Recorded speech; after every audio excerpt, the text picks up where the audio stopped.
Camila Vallejo, soy becada de Ginecología y Obstetricia, mi tutor fue el doctor César Paredes y voy a hablar sobre actualización sobre el virus papiloma humano y prevención, principalmente enfocado en lo que ha sido el tema de vacunación.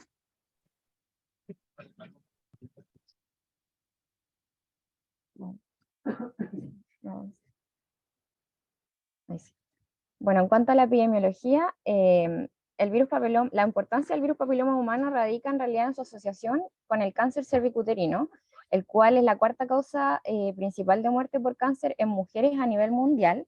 El año 2020, según los datos de GloboCan, hubo una incidencia de una incidencia, claro, de 604.127 nuevos casos y alrededor de 341.000 muertes. Cabe destacar que el 90% de todos los casos ocurren en países de ingresos bajos y medianos.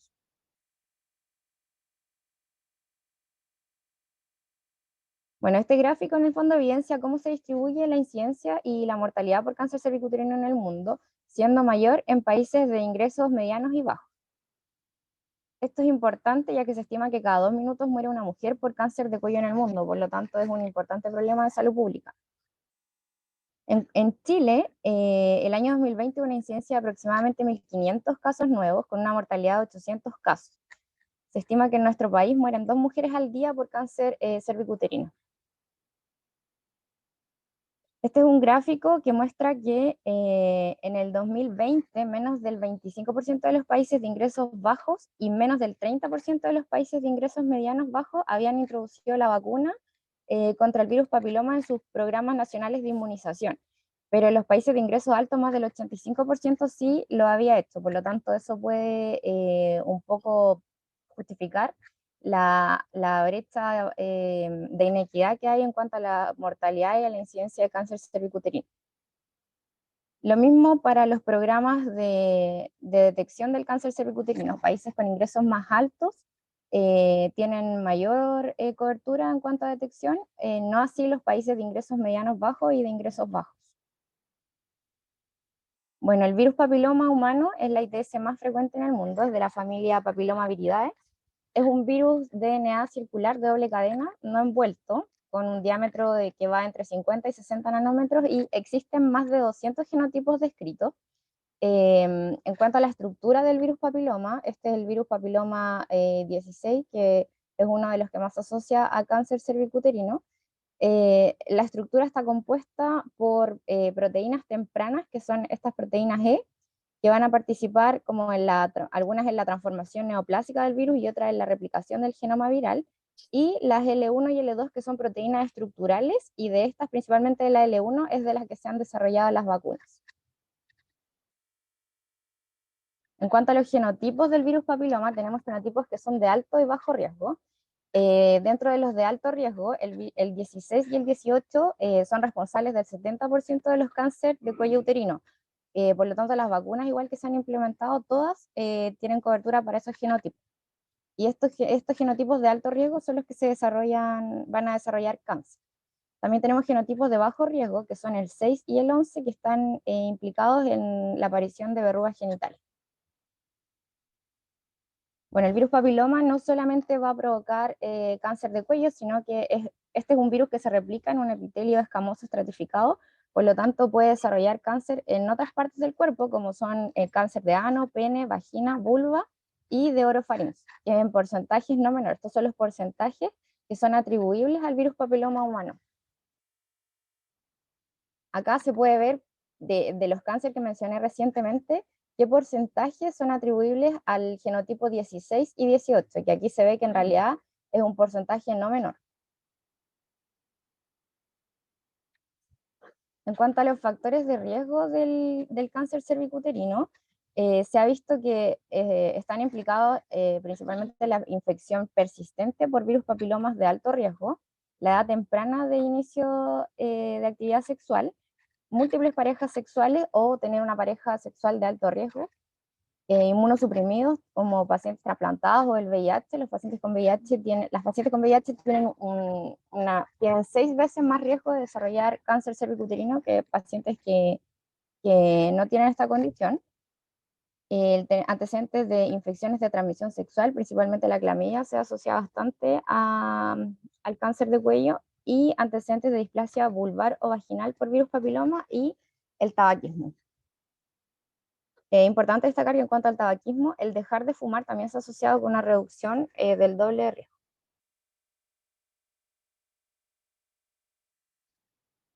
En cuanto a la historia natural del virus, es importante entenderla porque así se puede entender también por qué se implementan los programas de tamizaje a determinadas edades y un poco las estrategias que se han implementado a nivel mundial.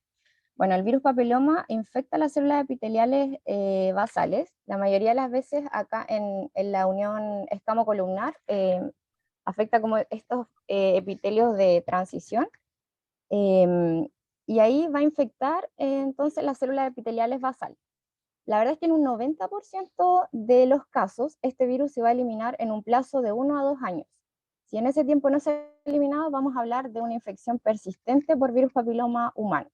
Entonces, en ese 10% que va a persistir, aproximadamente un tercio va a progresar a lesiones de alto grado, y de esas 30% aproximadamente también un tercio va a evolucionar a un cáncer.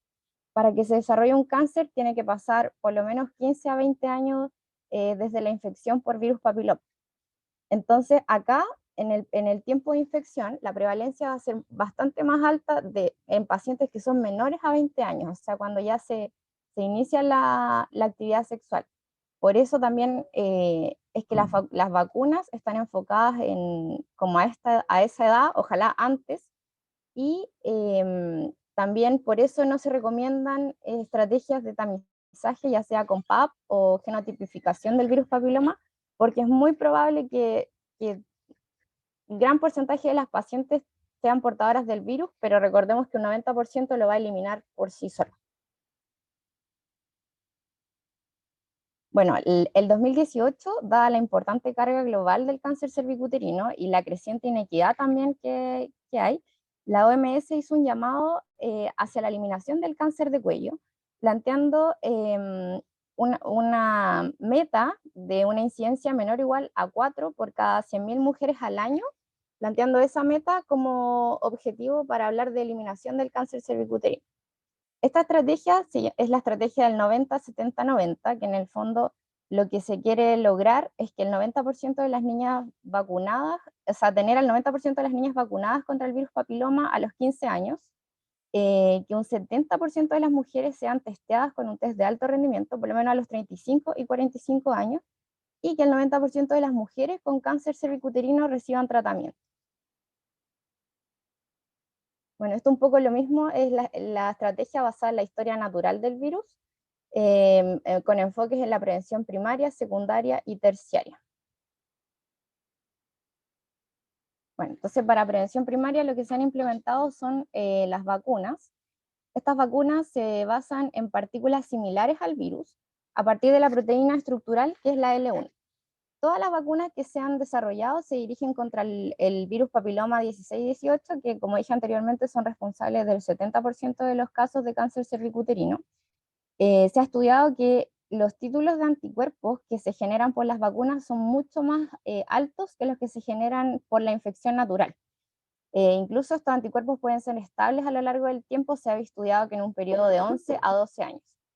Importante recalcar que los títulos aumentan después de cada dosis y que están inversamente relacionados con la edad. Por eso también las estrategias de vacunación se han implementado en pacientes más jóvenes que todavía no han estado expuestas al virus papiloma, porque la inmunidad sería mejor.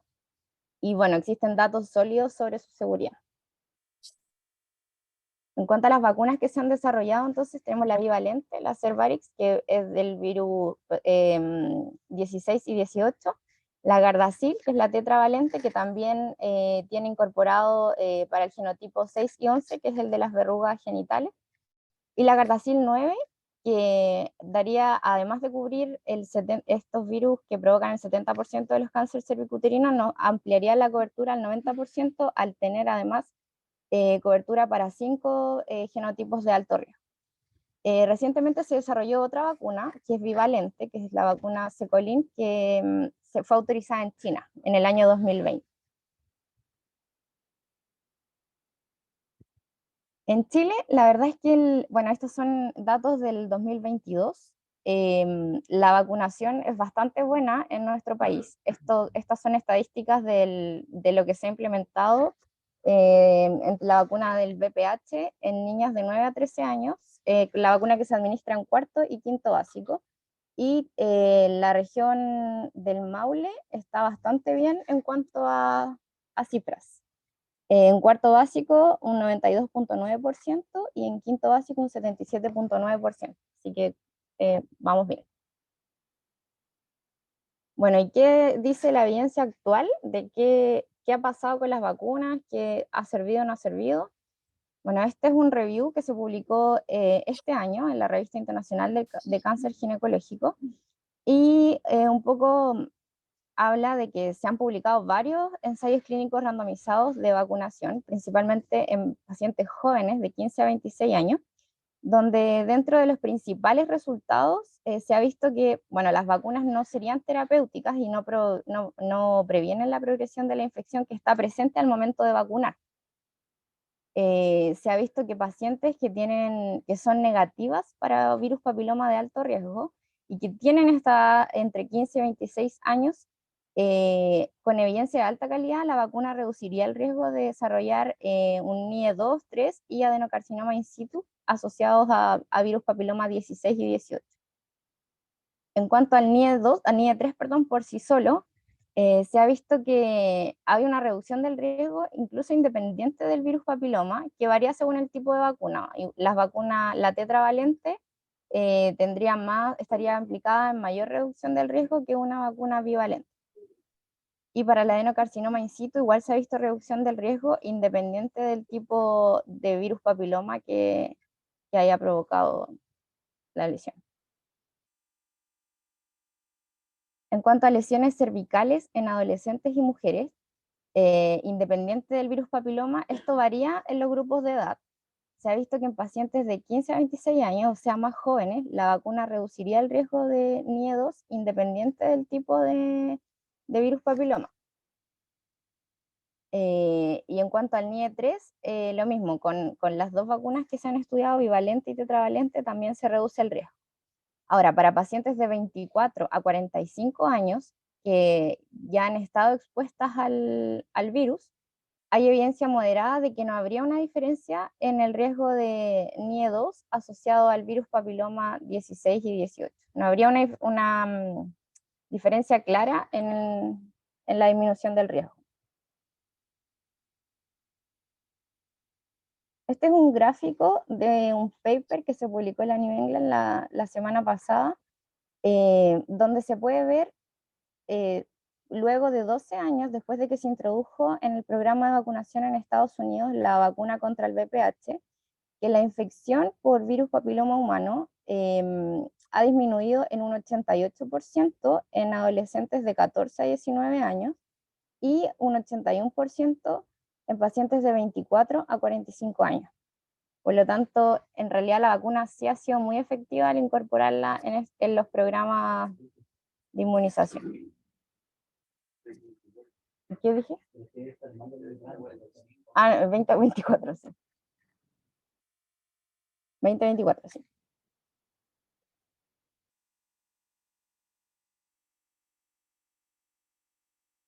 Bueno, por lo mismo, acá también se ve que se describe que la vacuna se recomendaría de rutina en pacientes de 11 a 12 años, al asumir que no han estado aún expuestas al virus y que se podría iniciar desde los 9 años. En pacientes de 13 a 26 también se podría recomendar, porque también se ha visto beneficio, pero ya se hace un poco más dudoso en pacientes de 27 a 45 años y es una decisión como que habría que tomar caso a caso, igual se puede indicar, porque igual hay un beneficio, pero como dije anteriormente, la respuesta inmune no va a ser la misma que en pacientes que no han estado expuestos al virus papiloma.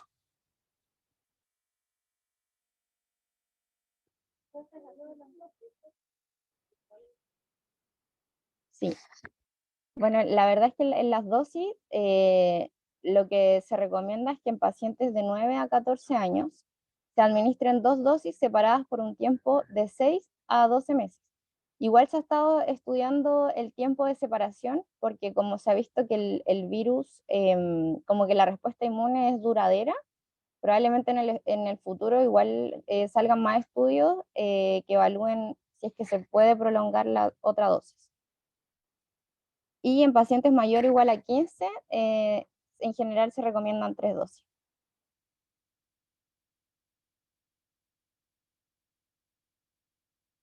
En este review lo mismo, o sea, la recomendación de la OMS, que igual vacunar de rutina de 9 a 14 años.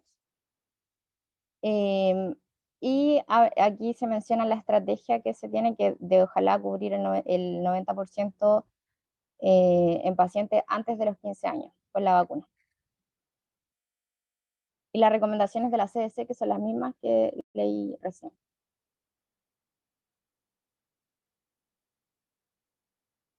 Bueno, en cuanto al outcome cáncer, el primer estudio que habló sobre los resultados que han habido en cáncer cervicuterino se publicó el 2020 en Suecia, ya que anteriormente todos los resultados eran más que nada de virus persistente o de lesiones preneoplásicas, pero ya el 2020 se pudo realizar un estudio porque ya las vacunas que se introdujeron en el año 2006 ya se ha podido ver el efecto como en este outcome.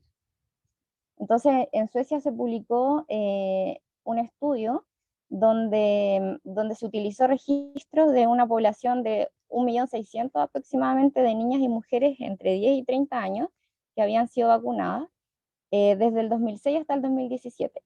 Y se realizó un estudio observacional retrospectivo que encontró que la incidencia de cáncer fue mucho mayor en las pacientes que no habían sido vacunadas. Y después cuando se ajustó por variable edad, se vio que la tasa de incidencia fue, bueno, de un 0,12 entre las mujeres que habían sido vacunadas antes de los 17 años y aquellas que habían sido vacunadas entre los 17 y los 30, era una incidencia un poquito mayor. Por lo tanto,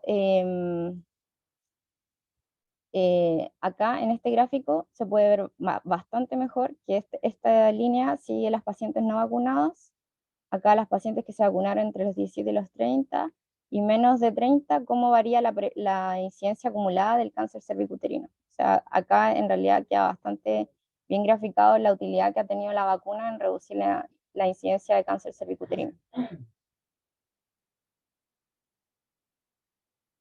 Entonces, este análisis se desarrolló con la vacunación de la tetravalente y se asoció a un riesgo sustancialmente menor de cáncer de cuello uterino invasor.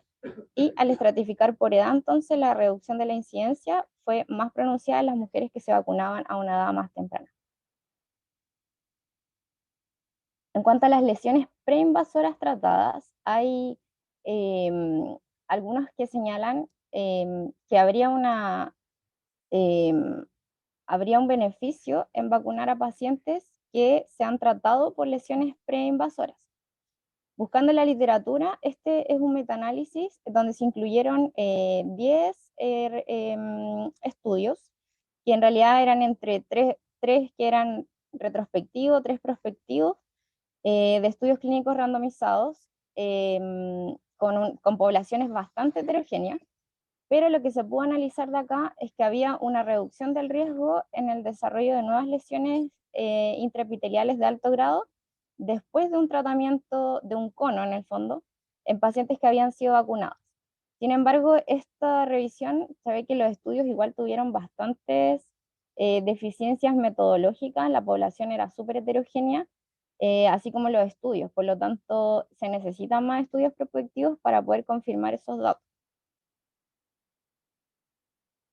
Este es un estudio post-hoc que se publicó en noviembre del 2020, que se realizó en China, donde se analizó un ensayo clínico randomizado de mujeres que habían sido vacunadas entre los 18 y los 25 años, para recibir una vacuna que era contra el genotipo 16 y 18.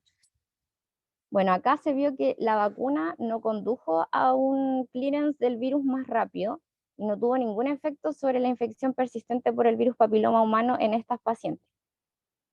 Se vio que pacientes que se sometían a la cirugía, que se les hacía un cono y recibían la vacuna después, en lo que se podrían beneficiar era en que al vacunarlas con otras cepas eh, que, por las que no estaban infectadas, le podría dar protección frente a nuevas infecciones después del tratamiento.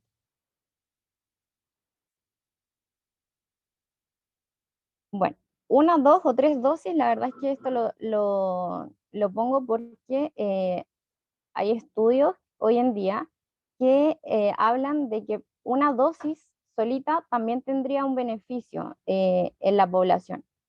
Los primeros datos de vacunación se hicieron en análisis post-hoc de ensayos de vacunas que incluyeron 3 dosis, en los que no todas las mujeres completaban el esquema de vacunación, por lo tanto eso permitió hacer análisis de qué pasaba en esas pacientes. Se vio que mujeres que se les administraba una dosis tenían títulos de anticuerpos que eran más bajos, pero estos anticuerpos eran duraderos e incluso se veía duración de los anticuerpos a lo largo de 10 o más años de seguimiento. Un ensayo que analizó las vacunas en un tiempo del 2015 al 2017 mostró tasas de cero conversión después de una dosis de vacuna bivalente o de una nonavalente no inferiores a las que se observaban después de administrar 2 o 3 dosis.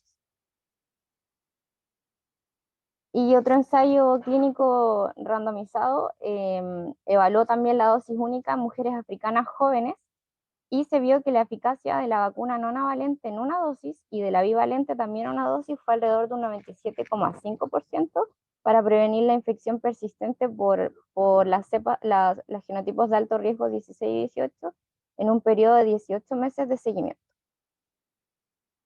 Bueno, y es en base a esto que la OMS en el año 2020 publicó un documento donde habla de actualización sobre las recomendaciones del calendario de vacunación y pone la alternativa de recibir una sola dosis para las niñas de 9 a 14 años o una o dos dosis en el fondo. O también da la alternativa de una o dos dosis para niñas y mujeres de 15 a 20 años.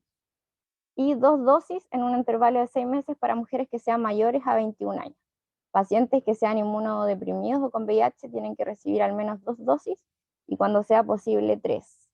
Esto es muy importante porque, como señalé cuando hablé de la epidemiología, los países, perdón, de bajos ingresos que tienen mayor dificultad de acceder a la vacuna podrían beneficiarse al vacunar a su población con una sola dosis de la vacuna. Bueno, como conclusión, existe beneficio demostrado en la disminución del riesgo de cáncer cervicuterino al administrar la vacuna contra el VPH en pacientes que no han iniciado vida sexual. Pese a que el beneficio es menor y la respuesta inmune no es tan satisfactoria como a edades más tempranas, igual se podría indicar la vacunación en pacientes mayores que ya han iniciado actividad sexual.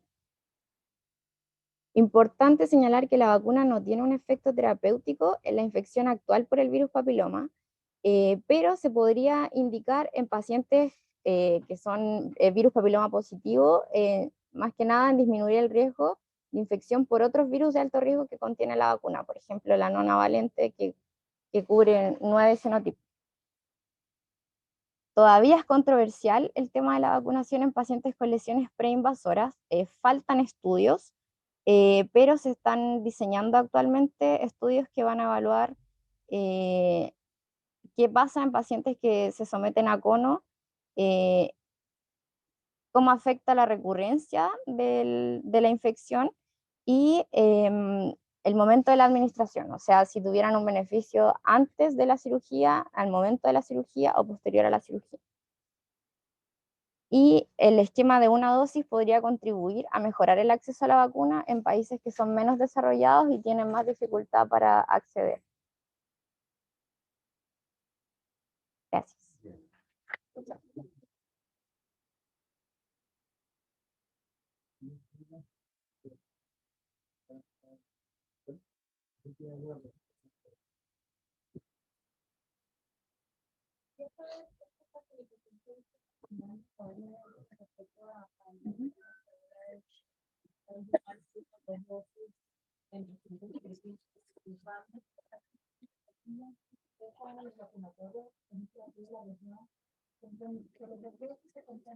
Chile, la vacunación del programa es cuarto, quinto básico, solamente. Tú, por ejemplo, si tú llevas a tu vecina o a tu sobrina a vacunarse, en Costa no la van a vacunar los 17 años. No, sí, claro, pero estoy hablando desde el punto de vista privado que de la paciente, porque hay niñas que no se vacunaron por decisión de los padres cuando estaban en el colegio, y luego cuando uno hace la consulta de una adolescencia y viene no la mamá y te dice que ya ve el riesgo de iniciar riesgos artificiales, que se le quiero vacunar, ¿qué tengo que hacer? Yo les mando el vacunatorio, pero me parece que ellos tienen Protocolo de 3 dosis, entonces por eso mi pregunta es si saben desconozco el funcionamiento administrativo legal de los vacunatorios privados o que administran la vacuna, pero a la luz de la evidencia lo que corresponde es que tiene la niña menos de 25 años, son serían dos dosis. Y la siguiente pregunta es, entonces, en función de eso, porque también me ha pasado, yo la verdad desconocía que hasta ahora se podía hacer 2 dosis por encima de 15 años, pensé que seguro que funcionaban las 3. Pero a lo que me está presentando Camila, me ha llegado pacientes que de niñas fueron vacunadas en cuarto y no se pusieron la de quinto porque el día que le tocaba estaba, no sé, enferma y no le pusieron aquí la segunda dosis. Entonces, me han ido a preguntar después de adolescentes si necesitan iniciar el esquema completo, si tienen que colocarse una sola dosis más o si no se colocan nada. Y la verdad que hay pregunta para ustedes como expertos en la parte de vacunación, ¿qué es lo indicado entonces? Según esta evidencia que está entregando Camila, ¿con esa dosis debería haber sido suficiente? Yo creo que esa pregunta no tiene mucha respuesta porque en realidad habría que reunir un montón de pacientes que tuvieran esa No se característica escucha la discusión. ¿Es posible hablar más cerca del micrófono? No se escucha. ¿Es posible que hablen más cerca del micrófono? Mientras no haya un Pero no reiniciar completo el esquema. Pero una recomendación de expertos. Sí, por eso digo. Entonces, Perdona, la gente que está online no escucha. ¿Podrías tener tú el micrófono, por favor? Ya, perdón, no, ya. Bueno, la cosa es que mientras no haya una evidencia de que la dosis única en esa paciente tuvo efecto, bueno, lo que plantea la autora Uneu, que ha relatado la autora Oren acá, dar una dosis de refuerzo, me parece que podría ser una buena opción. La doctora Mondaca tenía una pregunta también. No sé si lo revisaste, Camila, sobre la vacunación masculina, porque ahora también se incorpora en el Programa Nacional de Vacunación a los Niños. Entonces, ¿qué pasa con los que no se alcanzaron a vacunar y no han iniciado, por ejemplo, vida sexual? ¿Se recomienda, no sé, a un chico de 18, 19 años recomendarle la vacuna?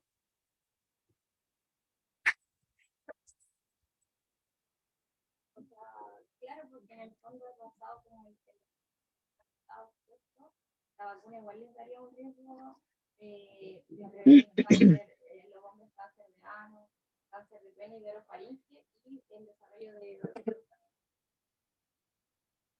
Hasta donde yo tengo entendido, la última vez que revisé el tema en hombres, la FDA tenía aprobada la Gardasil 4 por lo menos para varones, ¿ya? Desconozco, no he revisado el tema últimamente con respecto a niños, con respecto a Gardasil 9, pero yo creo que la recomendación es aplicarla, ¿no? Roger, después Pato. Gracias por tu presentación muy interesante, porque una de las cosas que debemos unificar es unificar criterios. Todos habláramos el mismo idioma respecto a las vacunas, porque me ha pasado en lo particular que indico vacunar a una paciente y otro médico tratante le dice que perder dinero, que no era necesario. Entonces nosotros unificarnos y hablar el mismo idioma como representante del hospital. Entonces, respecto a lo que decía Pierina, por ejemplo, ¿qué pasa si no se vacunó? Inicia el sistema de vacunación, muy corto, no hay que tomarla ni siquiera el PAP. Haciendo énfasis en que el PAP no se puede tomar antes de los 25 años. Un poco de niñas de 20 a 22 años con PAP y tratadas con crioterapia, por ejemplo. Alarmante. Es alarmante porque es un diatogénico. Entonces, no tomar el PAP antes de los 25 es necesario, no puede ser inmunodefinida. Que tenga una mujer viviendo con VIH o que sea inmunocomprometida, esto no es necesario. Y si se lo tomas, no la trates. Y si se lo tomas y no se ha vacunado, vacuna. No le digas que porque tiene VPH no se puede vacunar, porque le estás dando la posibilidad de que no tenga tanto peligro. Entonces ese grupo se divide. En las menores de 14 años, ¿quiénes se van a vacunar? Todas. Si tienen una dosis de vacuna anterior, le ponen la segunda dosis de vacuna porque para No se escucha, no se escucha nada. está reconocido por la Sociedad Mundial de Infectología. Entonces, tiene una vacuna, le pones la segunda dosis. Si fue con Cervarix, le colocas Gardasil 9. Y si fue con Gardasil 4, le colocas Gardasil 9. Eso ya está aprobado. Hay muchas luchas de ego entre las sociedades, por eso las diferencias de criterio. La OMS recomienda una dosis única para cumplir el 90-70-90, una dosis única para las niñas menores de 14 años. Hayan tenido o no hayan tenido vida sexual. Una niña menor de 14 años que tuvo vida sexual es un abuso sexual, pero la tienes que vacunar con una dosis. El país es el que va a decidir. Entonces Chile decidió 2 dosis, pero necesita una dosis si tiene menos de 14. Entre 14 y 26 son 2 dosis. Y la mayor de 27 años se va a vacunar si es una mujer HIV positivo una mujer viviendo con HIV o está trasplantada renal o toma prednisona o está inmunocomprometida. Y la Sociedad Mundial de Colposcopía acaba de publicar reciente, y lo corroboró ahorita en mayo, que si la paciente tiene VPH, tiene un IE1, tiene un IE2 y tiene más de 27 años, se tiene que vacunar si es inmunocomprometida. O sea, ya allí no es ni siquiera una posición de expertos, sino de una sociedad. Si la Sociedad de Cáncer diga lo contrario, tenemos la Sociedad Mundial de Colposcopía y Enfermedad del Tracto Genital Inferior, que recomienda las 2 dosis de vacuna. Entonces, ¿cuál es la diferencia entre vacunarse y no vacunarse si yo tengo menos de 47 años? Tener las LUC. Pero en realidad las pacientes mayores de esa edad se deben vacunar porque está reconocido que van a tener menos infección. Ahorita tenemos un grave problema, me ha pasado como trabajo con DIPRECAS, muchas de gendarmería que le han llegado con genotipificación, no, que tengo virus de papiloma humano, mujeres de 22 años, no, ¿qué va a pasar? Me va a dar cáncer, me quiero vacunar y me dijo el médico de Carabineros que no me puedo vacunar. Falso. ¿Por qué? Porque en la genotipificación le salió el 6 positivo, ¿cómo no se va a vacunar si se va a eliminar otros 8 tipos de virus que son los que van a producirle cáncer? Son mujeres de 22 años que le salió el 6 positivo, le generaron una alarma casi que psiquiátrica y le dices no te vacunes, se tiene que vacunar. Entonces, ¿qué necesitas para vacunarte? ¿Tener el PAP? No. ¿Qué necesitas para vacunarte? Tener dinero. Sencillamente tener el dinero. No tienes que hacerte ningún estudio previo, no tienes que hacer nada, puedes haber tenido un test positivo de genotipificación o el PAP alterado, te puedes vacunar. ¿Tengo que tratarme para vacunarte? No tienes que tratarte, simplemente vacunarte. Y recordar que en las pacientes actualmente está codificado por FONASA el PCR para clamidia, sabiendo que la persistencia de la infección por virus de papiloma humano en muchas opciones, en muchas oportunidades, se ve a que la paciente tiene clamidia. Entonces el test de clamidia es muy barato en flujo vaginal porque lo cubre FONASA. Recordemos que si tiene VPH positivo y es una mujer joven, sobre todo estas que van a depurar el virus, pídanle clamidia, que es un tratamiento súper sencillo y también vas a eliminar la posibilidad de que ya haga persistencia del virus. Entonces, test de clamidia, vacúnate y utiliza preservativo. O sea, no limitar la vacunación, porque la vacunación tiene que ser al final decisión de la paciente. Y respecto a los hombres, ¿por qué no el único país del mundo que vacuna a hombres es Chile? Buenísimo. ¿Por qué? Porque por 100 mujeres que hacen cáncer de cuello uterino, solo un hombre va a hacer cáncer de pene. Entonces, desde el punto de vista de la farmacoeconomía, no es viable vacunar hombres. Para el cáncer de garganta, ok, sí. Para el cáncer de ano, para hombres que tienen sexo con hombres, ok, sí. Pero desde el punto de vista de farmacoeconomía, no es viable. Ahora, si tú tienes un hijo y no se vacunó, la recomendación es vacúnalo. Vacúnalo para él, no para su potencial pareja con vulva. Vacúnalo para que no haga un cáncer de faringe o no haga un cáncer de ano. Pero sí se tienen que vacunar los varones. Ya, es para todo. Eso es lo que quiero. Estoy haciendo taco, Agradecemos el comentario a Torroy. Yo hay varias cosas que concuerdo y otras que no tanto. Yo creo que, por ejemplo, el tema de la inmunosupresión está súper claro que independientemente de la condición de la paciente y de la edad, la inmunosupresión es una condición que debiese vacunar. Yo creo que los estudios que avalan, o no que avalan, sino que los estudios que promueven la vacunación en pacientes que ya tuvieron infecciones del tracto genital por virus papiloma o tuvieron lesiones preinvasoras, es lo que dijo Camila. O sea, lo último es lo que dijo Camila. No, pero el fondo, último es del 11 de mayo de la Sociedad Mundial de Colposcopía. Sí, no, pero en el fondo la debilidad de esos trabajos que avalan la vacunación masiva en pacientes que ya tuvieron lesiones, en realidad es lo que uno tiene que considerar. A esa paciente probablemente no le va a hacer mal, definir que eso va a tener un impacto realmente positivo en esa paciente, eso es lo cuestionable. ¿Ya? En el fondo, no hay estudio, la potencia de esos estudios es cuestionable. ¿Ya? Con respecto a los estudios que justifican el tratamiento de pacientes que ya fueron tratadas. En el fondo, eso es lo único que no estoy de acuerdo. Por el resto, yo creo que es lo que el doctor dice adecuadamente. No sé qué, Patricio parece que hay una pregunta.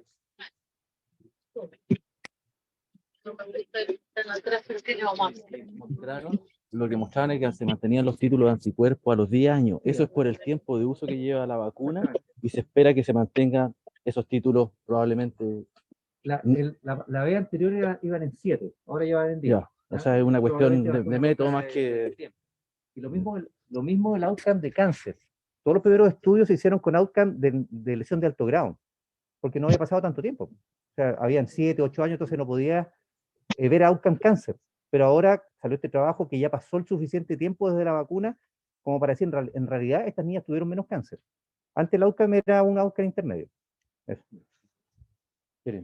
Yo la verdad que la pregunta que le iba a hacer no es exactamente de vacunas, y perdón porque abuse de esto, pero es que me han llegado pacientes que en los consultorios están empezando a hacer tipificación de BPH y creo que como parte del estudio convencional, en vez de hacerle el PAP, le están haciendo toda tipificación. Y eso fue lo que me comentó la paciente. Y esta semana me llegó una paciente que le tomaron la tipificación de BPH en la vagina porque ella tenía un antecedente de histerectomía por miomas. Y en la tipificación le salió positiva. Mi pregunta está, ¿es recomendable hacer, o sea, es lo que se está haciendo ahora, que están empezando a tomar también tipificación solamente en vagina o se está excediendo un poquito en la toma? Porque claro, aquí con esto le salió el virus, sé que no era ni el 16 ni 18, puede haber sido el 31 que salió positivo, y por supuesto la paciente me dijo, ajá, ¿y ahora qué hago?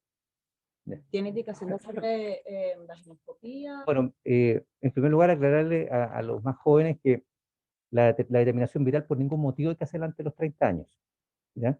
Porque si uno le toma detección viral a personas menores de 30 años, lo más probable es que muchas pacientes de ese grupo tengan el virus positivo, y conociendo la biología del virus sabemos que la inmensa mayoría de ese grupo lo va a eliminar, sin ni siquiera hacer lesiones. ¿Ya? Por lo tanto, la tipificación viral tiene que ser siempre después de los 30 años. ¿Ya? La verdad es que, bueno, la enfermedad preinvasora e invasora de vagina es lentísima. O sea, si el cáncer de cuello demora 15 años, el de vagina 30. ¿Ya? Así que yo a esa paciente la controlaría nomás. Sí, pero por eso, no, yo creo que no. Si no tiene lesiones visibles, yo no la enviaría a colposcopía ni nada de eso. ¿Ya? Pero no tendría indicación si tiene BPH, igual que las pacientes que conizamos por NIE, de hacer una citología vaginal cada cierto tiempo. Quizá eso sería prudente. Quizá eso sería prudente, hacerle citologías a esa paciente. ¿Ya? Pero más que eso yo no le haría. ¿Ya? Recuerden que la infección viral para los internos y becados es un poquito más del 90% de las veces es transitoria. Como bien mostró Camila, la paciente se infecta, el virus queda como un episoma ahí en la célula. Si el virus no se incorporó al genoma del huésped, esa paciente no va a hacer lesión. Esa célula va a ir a apoptosis y se acabó la infección viral. No estamos hablando de varicela zoster ni de herpes simple, estamos hablando de virus papiloma. Un virus que tiene un comportamiento como la mayoría de los virus. Lo adquiere usted, está un tiempo en su organismo y se elimina. ¿Ya? Lo mismo el tiempo, la infección con la pareja. Cuando hay una pareja, ambos van a tener virus papiloma. Es imposible que si uno de los dos tiene, el otro no lo tenga. ¿Ya? Por lo tanto, si ellos son pareja única, lo más probable es que a los dos en algún momento su inmunidad, si son inmunocompetentes, les permita desembarazarse de ese virus. No es que una persona se infecte y va a ir infectándose mutuamente hasta el fin de los tiempos. ¿Ya? Eso no es así. Salvo que, obviamente, hay otros factores de riesgo. Tabaquismo, que entren otros virus, que tengan otras parejas, por ejemplo, que alguno de los dos en algún momento tengan alguna inmunosupresión, etc. ¿Ya?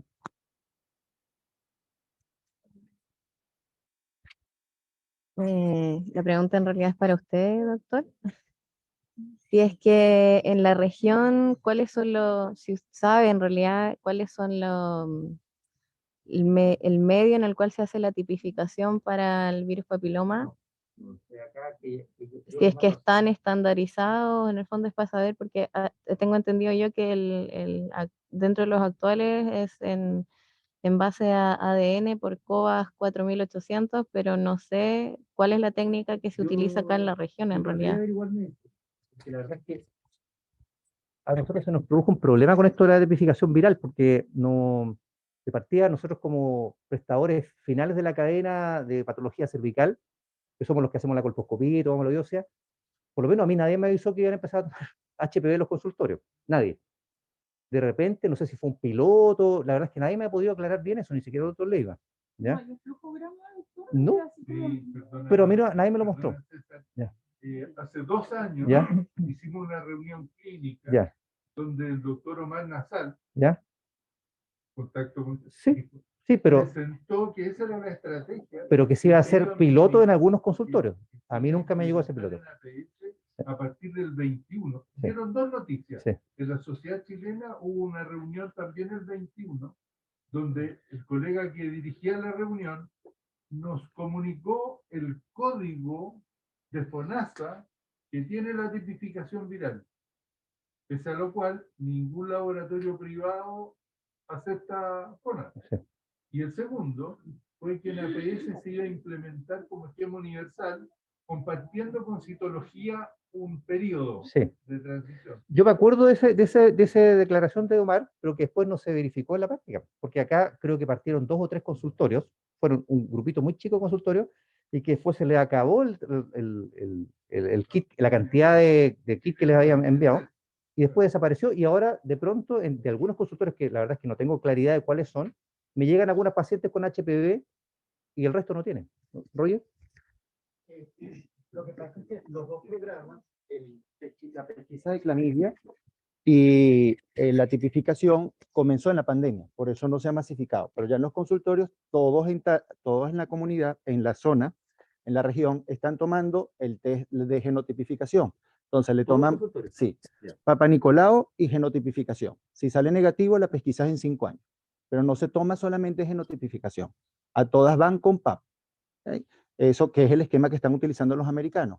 Y cuando no se siguen los protocolos, ahí vienen los problemas, porque, por ejemplo, una paciente que no tiene cuello uterino y que su histerectomía fue por una causa no viral y su PAP anterior, antes de la cirugía, estaba normal, no necesitaban tomarle ni siquiera el Papa Nicolau de la cúpula vaginal. Entonces, cuando tú te sales del protocolo, no vas a saber interpretar lo que te va a ocurrir. Entonces, a esa paciente no debieron tomarle ni genotipificación ni PAP. Entonces, ese es el problema. Estoy absolutamente de acuerdo. Si la histerectomía fue por causa de no de patología cervical, no tiene indicación. Yo, de hecho, en mi práctica privada no le tomo Papa Nicolau a ese paciente. Sería bueno quizás hacer Roger, quizás hacer una reunión de eso, porque la verdad es que nosotros estamos, bueno, yo me acuso yo mismo, yo estoy muy metido en este nivel de atención de usuarios. En realidad la atención primaria está manejando esta situación de una manera muy diferente. Yo creo que sería bueno que quizás nos actualizáramos nosotros, no sé quién podría de repente, Eduardo, hacer una reunión y que en el fondo socializáramos bien eso. Del cáncer de cuello uterino en 2015 y sale un flujograma con respecto a la detección del VPH, o sea, sale el flujograma de cuándo hacer colposcopía, y eso, es que eso preguntaba yo recién si había un flujograma determinado. No, eso sí, eso está. ¿Ya? El año 2017, el Ministerio de Salud instauró este sistema de VPH. Se ocuparon lugares específicos del país donde se hizo el plan piloto, del cual Talca era uno de ellos, en 3 consultorios de Talca. Eso se detuvo el año 2020, producto de la pandemia, y se reactivó en marzo del año pasado, donde se actualizó el sistema y por lo tanto todos los consultores tienen la obligación de hacer Papa Nicolau y VPH a todos sus pacientes. Esa es la manera en que se está haciendo actualmente en el servicio. Ahí habría que, entonces, ahí tendríamos que quizás flexibilizar un poco el tema, porque si el programa incluye desde los 25 años, van a tomarle PAP y HPV a las niñas de 25 a 30. Y vamos a tener una chorrera de pacientes con HPV positivo entre 25 y 30. Sí, pues. O sea, por lo menos a mí me llegan bastantes acá. Pero porque tienen HPV positivo, se las mandan a colposcopía. Y cuello sospechoso. Es que dice cuello sospechoso.